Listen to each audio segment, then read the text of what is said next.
हमने कटवाई दाढ़ी और फिर पकड़ी रेलगाड़ी। So welcome back to our new blog. हमने फैमिली के साथ ट्रिप प्लान किया है, वो भी वाराणसी का। सो गाइस, हम पहुंचे दिल्ली रेलवे स्टेशन, वो भी पूरे 5 घंटे पहले। तो 5 घंटे पहले पहुंचने का फ़ायदा तो उठाना चाहिए, इसलिए हम फैमिली के साथ निकल गए लाल किला को देखने के लिए। सो हमने लाल किला देखने के लिए हमने पकड़ी वहाँ से मेट्रो, और हमारी फैमिली का फर्स्ट एक्सपीरियंस था मेट्रो के साथ, तो उनको आज हमने मेट्रो में भी घुमाया। इस धार्मिक यात्रा शुरू करने से पहले हमने यहाँ की यात्रा सबसे पहले शुरू करनी समझी। तो लाल किला पहुँचते ही सभी फैमिली मेम्बर्स के दिल में खुशी की लहर दौड़ गई और सब ने फ़ोटोज़ क्लिक की वहाँ पे। उसके बाद में निकल गए मार्केट के लिए। देख रहे हो ये जितनी भी मोल भाव कर रही है ना ये लेडीज़, पता है इनको लेना तो कुछ नहीं है, लेकिन बस इनको मोल भाव करना है। तो यहाँ पे ये प्रूफ कर रही हैं कि असली लेडीज़ का जो नेचर होता है ना वो प्रूफ हो रहा है। लेना हो ना लेना हो ये पता नहीं, लेकिन मोल भाव जरूर करके जाएंगी। काफ़ी मोल भाव करने के बाद हमारी महिला मंडल पहुंच गई आगे की दुकानदारों के पास, ताकि उनका भी दिमाग वो चाट सके। इसके बाद में हमने देखे छिक्के 50 पैसे 20 पैसे। लेडीज़ बोल रही थी कि ये छिक्के खरीद लो, 40 रुपये में 6 छिक्के मिल रहे थे। तब उनको कौन समझाए कि घाटे में। उसके बाद में मौसा और मौसी ने खाए गोलगप्पे। इन्होंने गाँव में खाए थे 20 के 6 और यहाँ पर खाए 100 के 6। के बाद गाँव में हम मंदिर में, और मंदिर घूमने के बाद हम वापस पहुंच गए हमारे रेलवे स्टेशन। ट्रेन हमारी ऑलरेडी 3 घंटे लेट चली थी, तो इसी वजह से हम वाराणसी जाते जाते 8 घंटे लेट हो चुके थे। तो सोचा हम लेट तो है ही, तो परेशान होने से अच्छा है कि हम व्यू का एंजॉय करें। फिर मैंने किया व्यू का एंजॉय। सो गाइस, एक रात और एक दिन तो पूरी की ऐसी की तैसी करके हम पहुँच गए बनारस। बनारस जितना खूबसूरत है उतना भीड़ भाड़ वाला इलाका भी है, तो भीड़ तो होनी थी क्योंकि ये जगह ही इतनी प्यारी है। तो उसके बाद हम गए रूम। तो गाइस हम पहुंच गए बनारस, और 8 घंटे लेट करने के कारण हमने मिस कर दिया गंगा आरती। अभी हम देखते हैं सुबह देख पाएंगे कि नहीं, बट अभी हम गंगा घाट को एक्सप्लोर करने के लिए।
तो उसके बाद हम बैठ गए ऑटो में, और ऑटो में बैठ के हम पहुंचे काल भैरव के मंदिर। तो वहाँ पे हमने किए काल भैरव के दर्शन, और आप भी कर लीजिए काल भैरव के दर्शन। जय काल भैरव। और दर्शन करने के बाद वहाँ पे भी बेसिकली काफ़ी भीड़ थी, और दर्शन करने के बाद अब हम मिलते हैं नेक्स्ट डे। और सुबह उठ के हम ही सभी निकल पड़े थे गंगा घाट के लिए, गंगा घाट में नहाने के लिए। तो रास्ते में काफ़ी सारे घाट्स के रास्ते हमें दिखाई दिए, तो हमने कोई एक रास्ता चुना और पहुंच गए गंगा घाट।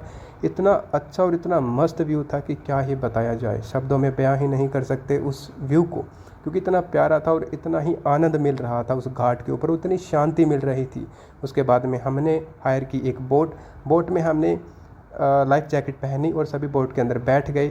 दूसरे छोर पे जाने के बाद हमने वहाँ पे की गंगा घाट में स्नान। तो सभी बैठ के गंगा घाट स्नान के लिए मैंने धीरे धीरे अपनी माताओं को स्नान करवाया, और मैंने अपना फ़र्ज़ निभाया। सुबह सुबह का टाइम था और पानी इतना ठंडा नहीं था जितना हरिद्वार गंगा में होता है, क्योंकि यहाँ पे थोड़ा नॉर्मल ही पानी था, तो इतनी हमें सर्दी नहीं लगी। तो उसके बाद में हमने सबने डुबकियाँ लगाई, और साइड में मौसा जी खड़े थे, और मौसा जी ने कर ली जिद कि मैं तो गंगा घाट को पार करके आऊँगा।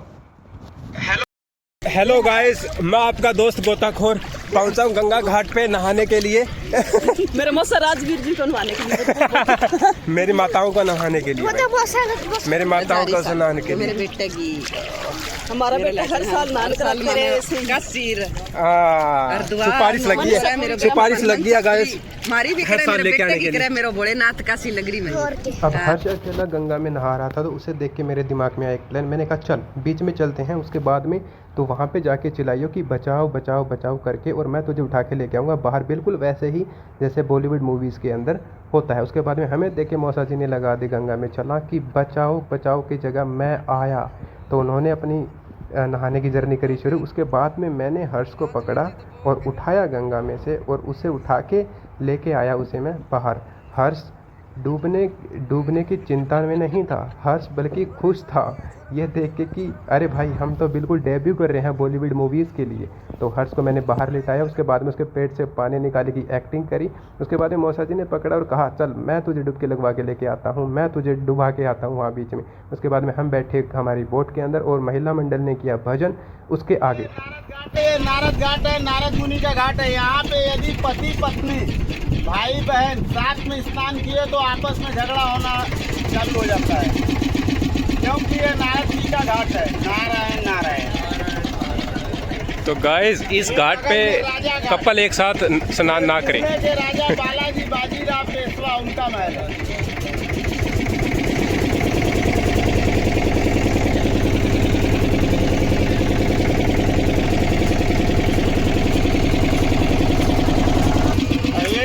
बबुआ पांडे घाट। बबुआ पांडे काली माता का भक्त था, काशी घूमने आया, इतना जमीन खरीदा, धोबी लोग को दान दे दिया। धोबी लोग का पहले यहाँ पे धोबी घाट हुआ करता था, कपड़े कचाते थे। अभी जब मोदी जी यहाँ पे आए तो कपड़ा कचारना बंद करवा दिए, लेकिन वो लोग कचारते कहीं और है, सुखवाने के लिए इधर ले जाते हैं।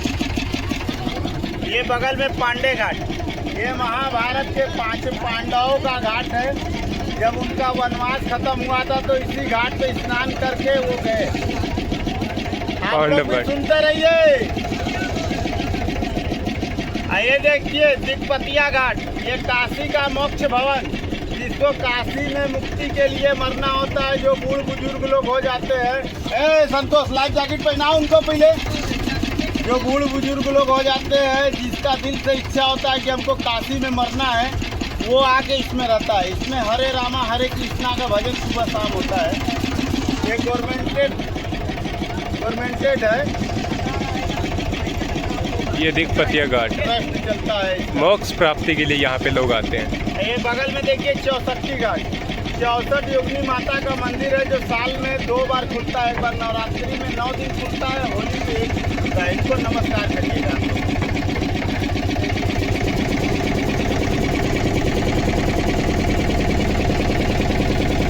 राणा महल घाट, ये उदयपुर महाराज महाराणा प्रताप का महल है।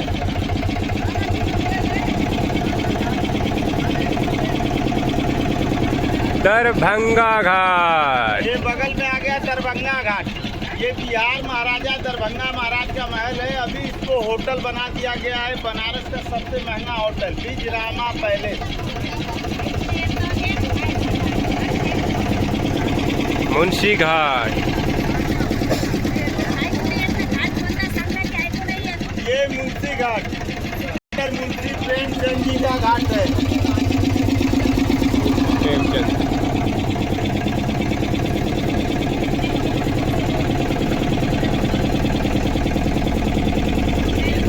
बगल में देखिए अहिल्याबाई घाट।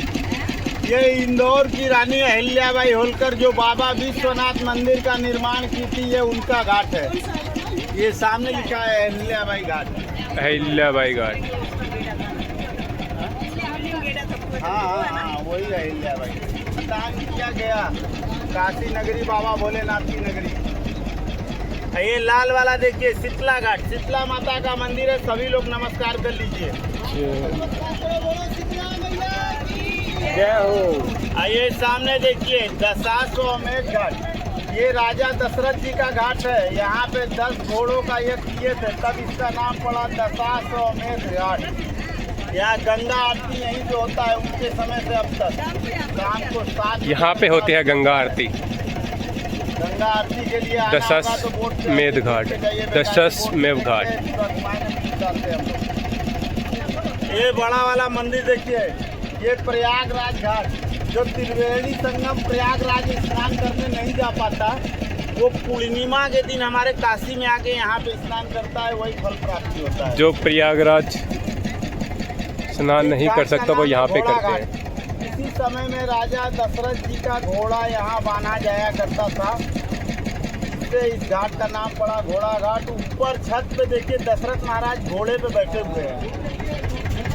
ऊपर देखिए यहाँ पे दशरथ महाराज जी हैं। राजेंद्र प्रसाद घाट अपने देश के पहले राष्ट्रपति के नाम से बनाया गया इस घाट को।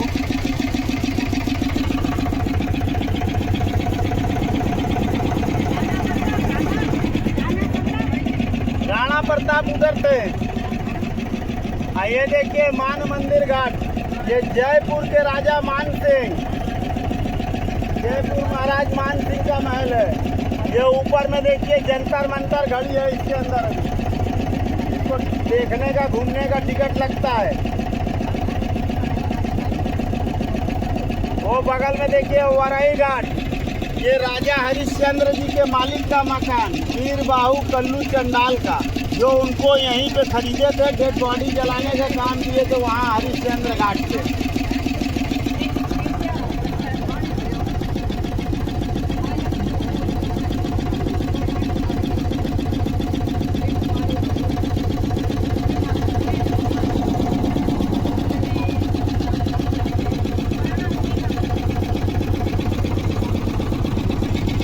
त्रिपुरा भैरवी घाट, ये सीढ़ियों से देख रहे हैं साउथ की देवी वरही अम्मा का मंदिर है, जो 5 बजे सुबह खुलता है, 8 बजे बंद हो जाता है। वरही अम्मा। ये बगल में देखिए मीर घाट, ये मीराबाई का घाट है, जो कृष्ण की दीवानी थी मीराबाई, यहीं पे भजन कीर्तन करती थी। ये सब जो एरिया है सब मीराबाई का भजन आश्रम हुआ करता था। इसी समय में भजन आश्रम हुआ करता था। अभी जिसको दान में मिला वो कोई होटल बना लिया, कोई अपना घर बना लिया, क्या क्या कर दिया सब। अब मंदिर जाने के लिए ये रास्ता है 2 नंबर के, काशी विश्वनाथ मंदिर जाने का रास्ता 2 नंबर के। देखिए ललिता घाट, ये नेपाल राजा का बनवाया गया नेपाली मंदिर पशुपतिनाथ जी का है। नमस्कार कर लीजिए पशुपतिनाथ को। ये सामने वाला देख रही हैं काशी विश्वनाथ कॉरिडोर, जो मोदी जी बनवाए हैं, गंगा द्वार काशी विश्वनाथ कॉरिडोर।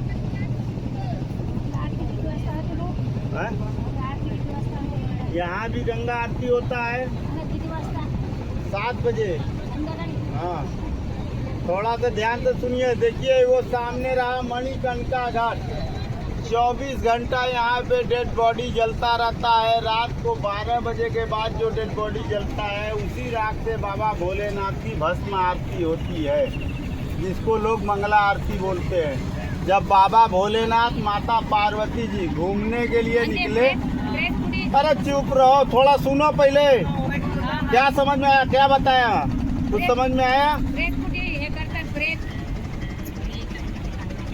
आराम से सुनो पहले। जब बाबा भोलेनाथ माता पार्वती जी घूमने के लिए निकले थे, तो ये जगह उनको बहुत अच्छा लगा था। ये जगह बहुत अच्छा लगा तो वो दोनों लोग यहीं पे स्नान करने का प्रयत्न किए कि यहीं पे मतलब हम लोग स्नान करेंगे। तो विष्णु जी को बोले तो विष्णु जी आए। वहाँ पे देखिए एक विष्णु कुंड बनाए, विष्णु कुंड। उसी कुंड में ये दोनों लोग स्नान करने लगे। स्नान करते करते इतना मगन हो गए कि बाबा भोलेनाथ का माथे का मणि गिर गया, माता का कान का कनिका गिर गया। उसी में मणि या कनिका गिरने से इस जगह का नाम पड़ा मणिकर्णिका। अब मणिकर्णिका गिर गया जब, तो बड़ी ढूंढे नहीं मिला, तो बाद में गुस्सा होकर ये लोग इस जगह को श्राप दिए कि जैसे मैं मणि या कनिका के लिए जल रहा हूँ, तप रहा हूँ, तैसे ये धरती जलती रहेगी और लोगों का डेड बॉडी जलेगा। ये सुन के विष्णु जी आए कि आप ऐसे इतना प्यार से ये काशी नगरी बसाए हैं, अब आप ऐसे शराब देंगे इसको तो आपको यहाँ पे कौन पूजेगा, कौन आपका पूजा पाठ करेगा, कौन मानेगा आपको। वो बोले मैं कुछ नहीं जानता, मेरा मणि या कणिका ढूंढ के लाओ, उसके बाद देखते हैं। तो वो कछुए का रूप धर के गए, मणि या कणिका ढूंढ के ला के उनको दिए। बोले ये अपना मणि या कणिका लीजिए, अपना शराब वापस लीजिए। वो बोले देखो जो मुंह से निकल गया वो वापस नहीं होता है, लेकिन इस जगह को हम वरदान देते हैं कि जो यहाँ जलेगा, जो यहाँ अस्थि होगी, जो पिंडदान होगा, जो ये यात्रा काशी का करेगा, सबको मुक्ति मिलेगी। इसलिए यहाँ पे दूर दूर से लोग आते हैं ये यात्रा के लिए, अस्थि के लिए, डेड बॉडी जलाने के लिए, पिंडदान के लिए। सभी लोग हाथ जोड़ के नमस्कार करिए। चल रहे हैं, घुमाएंगे। ये टेढ़ा वाला मंदिर देख रहे हैं, यहाँ पे डेड बॉडी जलती है। अहिल्याबाई की दासी थी रत्ना, जब काशी यात्रा पे आई तो यहाँ पे आई तो उसको भी इतना अच्छा लगा उनको यहाँ कि वो अपने बेटे से बोली बेटा मैं अब कहीं नहीं जाऊँगी, काशी में ही रहूँगी, आप मेरे लिए एक घर बनवा दो यहीं पे पूजा पाठ करूँगी, जितना ज़िंदगी बचा है बस यहीं पे अब बिताऊँगी मैं। तो बेटा बोला ठीक है। बेटा आया, सोचा कि माँ के लिए घर क्या बनवाऊँ, यहीं पे एक मंदिर बनवा देता हूँ, उसी मंदिर में रहेगी, अपना पूजा पाठ करेगी। तो बेटा आया, एक मंदिर ये बनवा दिया। मंदिर बनवाने के बाद माँ से बोला कि माँ तेरे लिए काशी में घर न बनवा के एक बहुत बड़ा मंदिर बनवा दिया, तुम वहीं रहो, पूजा पाठ करो अपना। माँ बोली ठीक है। लेकिन फिर बाद में बेटा बोला माँ मैं तेरे सारे ऋण से मुक्त हो गया, तुम जो इतना बड़ा से पाल के इतना बड़ा किया, जो अपना दूध पिलाया, वो सब ऋण से मुक्त हो गया। ये सुन के माँ को बहुत गुस्सा आया कि ये एक मंदिर बनवा के मेरे को बोल रहा है कि मैं तुम्हारे सारे ऋण से मुक्त हो गया। माँ क्रोधित होकर गुस्से में बोली कि जा, अगर तेरा मंदिर सही सलामत होगा तो तू समझ ले मेरे सारे ऋण से मुक्त हो गया। माँ का श्राप लगा, मंदिर 16 फीट क्रॉस हो गया, क्योंकि धरती पे कोई ऐसा व्यक्ति नहीं है जो माँ का ऋण चुका सके। सभी लोग नमस्कार कर लीजिए। यहाँ का जल छिड़क रहे हैं आप लोग। यहाँ पे देखिए केवट को केवट दान दिया जाता है। आदमी लाने वाला कपड़ा, पैसा, अगड़म बगड़म जो होता है देता है। जो आपकी श्रद्धा हो मुट्ठी बांध के एक एक लोग केवट दान जो करना हो कर सकता है। फिर सभी घाटों के दर्शन करने के बाद में हमने डिसाइड किया कि काशी विश्वनाथ मंदिर जाने का। और एक बात तो है, बनारस की पतली पतली छोटी छोटी गलियों के अंदर जो सुकून मिलता है ना, हर गली में महादेव का जो जप होता है, मज़ा ही आ जाता है। और इतना ये क्राउड देख के मज़ा ही आ गया भाई। तो 40 घाट की यात्रा करने के बाद में हम जाने वाले थे विश्वनाथ मंदिर, लेकिन वहाँ पे भीड़ होने के कारण हम नहीं जा पाएंगे, क्योंकि हमारी ट्रेन भी है। हम ऑलरेडी एक ट्रेन मिस कर चुके हैं, जो हमें सुबह निकलना था, बट वो फिर भी वो मिस करके हमने घाट घूमने के लिए हमारा टाइम बचाया था कि हम घाट घूमेंगे, उसके बाद में नेक्स्ट ट्रेन में जाएंगे। अगर हम काशी विश्वनाथ मंदिर में अभी जाते तो कम से कम 5 घंटे नॉर्मल लग जाने थे, और हमारी जो दूसरी ट्रेन भी थी वो भी निकल जाती। तो फीलिंग सो सैड कि हम काशी विश्वनाथ मंदिर नहीं जा पाए, but we will try at the next trip. देखेंगे अब जब अगली बार आएंगे तो मे बी हम जाएं, बट अभी के लिए हम यहाँ से रवाना होएंगे।